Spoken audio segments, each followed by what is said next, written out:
some drivers race to win, others race for completely different reasons. I am stupid. I am stupid. Just as when people think of Lance Stroll, one thing always comes up. Into Lance Stroll, and it was Stroll just ahead who left him no room whatsoever. These things happen on the first lap in Canada. Yeah, they're all packed up. It doesn't matter if it's free practice, qualifying, or the middle of the race, there's always a chance Stroll will find a wall. It almost became a tradition. Whenever the onboard cameras cut to him, you half expect sparks, broken suspension, and a front wing flying off a few seconds later. One of his most famous shunts came at Mugello in 2020. He was running solidly in the points when his car... Do I need to finish that? Stroll jumped out, shrugged, and walked away. But I guess we all know why. Lawrence Stroll is still signing the checks, but every now and then, he surprises people. Like that wet weather pole position in Turkey 2020. For one night, Stroll was like a future star. Then, in classic Stroll fashion, he slid backward through the pack, and the hype disappeared. That's why Lance is such a weird character in F1. He's not hated, he's not loved, he's just Stroll. What is not clicking for you behind the wheel at the moment? I don't know. And how does this change your mindset for the weekend? Is it now a test session? Are you going to go for it in the sprint? Keep driving. But it gets even better, because if Formula 1 ever released a blooper reel, Nikita Mazepin, or should I say Nikita Mazepin, would probably take up half the runtime. You could tune into a race and almost expect to see him lose the car at some point. To be fair, the Haas he drove wasn't exactly helping. It was slow, unstable, and at times looked impossible to control. But even with that, no one managed to turn spinning into a trademark quite like Mazepin. And his lowest moment came at the very start of his Formula 1 career. In Bahrain 2021, his debut race, he didn't even make it past the opening lap. Just 3 corners in, he ran wide over the curb, put his foot down too hard on cold tires, and went straight into the barrier. His race was over in less than a minute, and he later admitted it was one of the worst days of his life. Despite being so bad at driving, this guy had the ego of Lewis Hamilton, as that's the only reasonable explanation for the abomination he released after losing his contract. Hey everybody. As you know, I have lost my contract to compete in the Formula 1 World Championship this year. At first, the FIA, the highest governing body, has allowed me to compete as long as I'm a neutral athlete. But then, the team has cancelled my contract. Because of this, I have decided to make a foundation that will be supporting athletes that have lost their chance to compete in a sport at the highest level because of a non-sporting decision. You can't talk about crashes in F1 without bringing up the Crashster, but let's put a little bit of respect on his name. Maldonado was a driver with an entire genre of highlight reels, not just the one you'd expect. Take Bahrain 2014 for example. Esteban Gutierrez is minding his own business, when suddenly Maldonado dive bombs so hard it looks like a WWE suplex. What's funnier is Maldonado gets a stop-go penalty, and then just keeps racing like nothing just happened. Or Valencia 2012.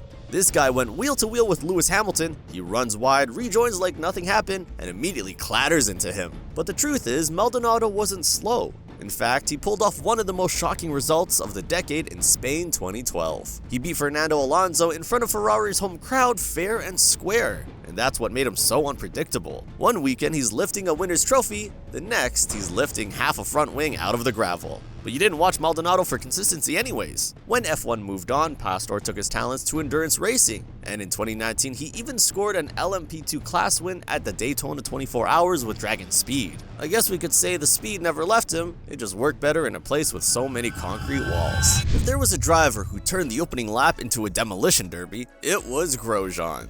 And this earned him a hilarious nickname that stuck. This guy somehow managed to wipe out Hamilton, Alonso, and half the grid before turn 1. The FIA gave him a 1-race ban, making him the first F1 driver in 18 years to get one. But that wasn't the end. The man just had a magnet for chaos.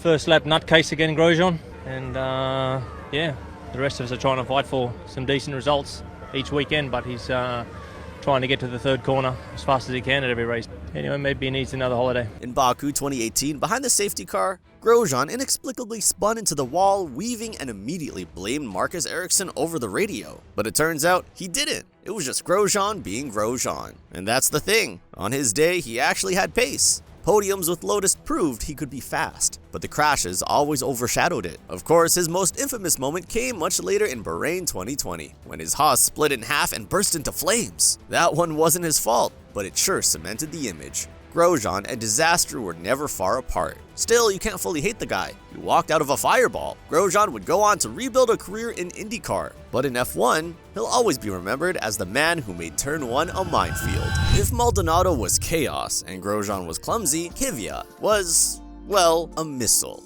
Just ask Sebastian Vettel. The thing is, Kvyat never really shook it off. A few races later in Russia, he rear-ended Vettel not once, but twice in the same corner. This was the final straw. Red Bull's patience ran out, and within weeks, Kvyat was demoted back to Toro Rosso to make way for some kid named Max Verstappen. Vettel, calling him a torpedo, remained the highlight of his career, and in a way, it's kind of iconic. Few drivers can say their entire career was defined by one nickname. But Daniil Kvyat, he'll forever be the torpedo. Here comes the guy whose reputation was so notorious that the paddock had already given him a nickname, Andrea De Cesaris. Over the course of his career, this guy retired from 148 Grand Prix, the most in Formula 1 history. In the early 80s, De Cesaris was one of Italy's brightest young drivers. Of course, he had the raw pace, no one doubted that, but he also had a habit of throwing it away. Despite starting 208 races, he never won a single one. Time after time, his speed ended in a cloud of dust or a mangled car parked trackside. At one point, Marlboro directly sponsored his career, keeping him in the sport, but no top team could really put their faith in him. The crashes were simply too frequent. It didn't matter if it was a barrier, a gravel trap, or just clean air, De Cesaris had a way of finding trouble. Still, he wasn't all chaos. On his day, he was quick, scoring 5 podium finishes and even leading races. But history doesn't remember Andrea De Cesaris for those flashes of brilliance. Nicholas Latifi might not have been the fastest driver on the grid, but one crash turned him into one of the most influential. In Abu Dhabi 2021, with the title fight between Hamilton and Verstappen on the line, Latifi hit the wall in the closing laps. That single mistake brought out the safety car, bunched up the field, and kick-started Verstappen's championship win streak. In an instant, Latifi went from being a backmaker most people overlooked to the man whose crash decided a season.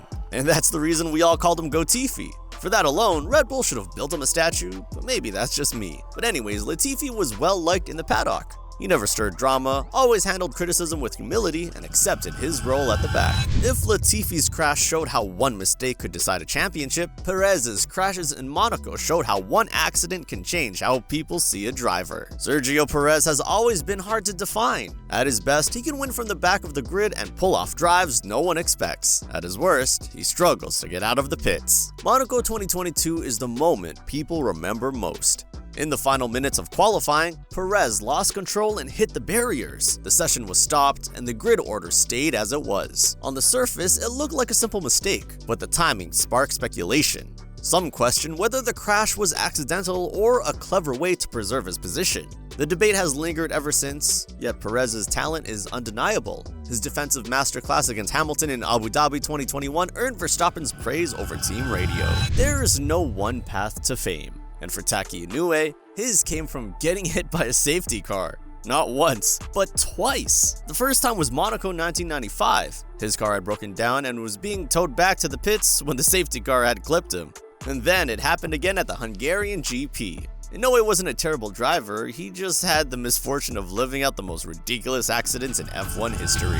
Yuji Ide's career in Formula 1 is like a speedrun of how not to debut. He joined Super Aguri in 2006, and from the first race, it was clear this man was out of his depth. But the infamous moment came at the San Marino Grand Prix. On lap 1, Ide misjudged braking and launched Christian Albert's Midland into a terrifying barrel roll. The crash was so bad the FIA gave him a ban. Think about that for a second. F1 drivers crash all the time, but it takes something truly special to have the governing body look at you and say, yeah, no, you're done. What makes it funnier is that his F1 stint lasted only 4 races. 4. That's shorter than some Netflix shows. But in those 4 races, Ide cemented his reputation forever. But Yuji wasn't the only driver to receive a ban. Mahavir Raghunathan made headlines by collecting so many penalty points that officials had to ban him. Picking up a few penalty points isn't unusual in Formula racing, but Mahavir Raghunathan treated the system like a personal leaderboard. In just half a season, he racked up 24 points.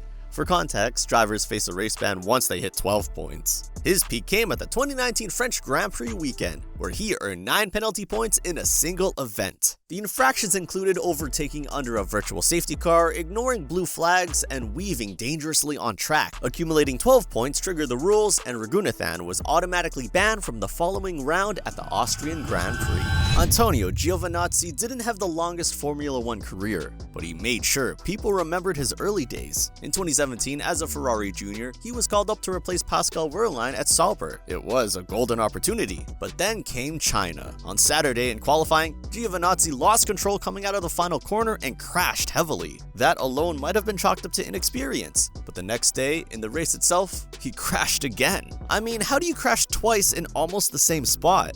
Fans quickly dubbed it the 2 for 2 China Special. It was a brutal introduction to Formula One, and Giovinazzi would go on to have a more steady, if quiet, career with Alfa Romeo later that weekend stuck to his name. Unlike De Cesaris or Maldonado, Giovinazzi wasn't known for constant chaos, but the timing of those two crashes in his very first season is the reason he couldn't escape this video. Back in 1999, the CLR looked sleek, futuristic, and terrifyingly fast. Problem was, it was also doubled the world's least successful airplane. The design had a huge flaw. When it got too much air under the nose, it basically became a wing. Mark Webber found this out first in practice when his CLR flipped backwards. Then again in warm-up, same corner, same terrifying sight. That alone should have been enough for Mercedes to park the car, but no, the team pressed on. Come race day, Peter Dumbrick was at full speed on the Mulsanne straight when the CLR hit a bump, caught air, and launched skyward. The car somersaulted off the circuit and into the trees, captured on live TV in front of millions. Merce's endurance effort lasted all of a few laps before becoming the most infamous flight in Le Mans history. To this day, the CLR is a reminder that what goes up must come down. Most drivers will tell you you don't win Le Mans in the first hour, but Allan McNish didn't get the memo. Barely 60 minutes into the 2011 race, he tried to muscle his Audi R18 past a Ferrari GT car through the first Dunlop curve. It was never on.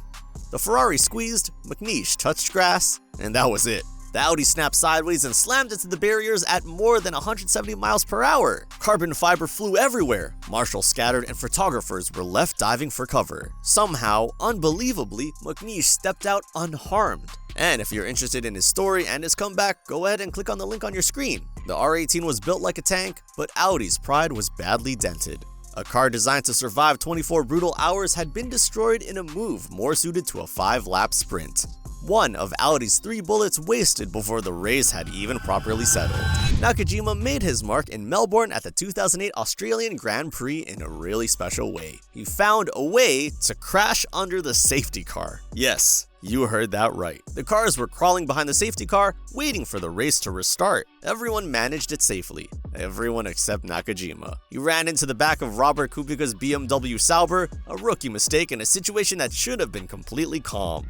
There were no flips or spins, but the crash still caused a stir. As a result, Nakajima received a 10-place grid penalty for the next race. Remarkably, he still finished the Grand Prix in 6th place. It was a moment that showed both the risks of Formula One and the strange ways luck can still help a driver recover. The GT1 was Toyota's big shot. It was sleek, it was fast, and capable of hitting absurd top speeds. It had the pace to fight for victory against Porsche and Mercedes. But in 1999, it added a whole new entry into the book of dumb Le Mans exits. On the Mulsanne straight, Ukyo Katayama's tires exploded. The GT1 would be remembered as beautiful but fragile, quick but cursed. In a way, this straight-line disaster summed it all up. So much potential, undone by a moment that shouldn't even be possible. Spring 2022 was rolling along and Jose Maria Lopez was at the front in the number 7 Toyota GR010 Hybrid. He was calm, fast, and in control, or so it seemed. Then, in just a few hours in,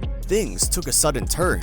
At turn 9, Lopez brushed against Julian Andlauer's Porsche. It was a tiny touch, almost nothing, but in racing, almost nothing can be everything. Suddenly, the Toyota lost grip, slid off course, and slammed into the barriers at turn 15. The race stopped immediately with a red flag, and everyone had to pause and stare. Lopez climbed out like nothing had happened, and later he admitted he misjudged the damage from the first contact and couldn't steer or brake in time. The track crew took about half an hour to fix the barriers and clean up the debris. However, the race eventually ended early thanks to a sudden thunderstorm, but Lopez's crash was the headline. Well, that's all for the worst crash crashes in motorsport. If you still want to check out McNish's story, click on the link on your screen, but for now, it's goodbye.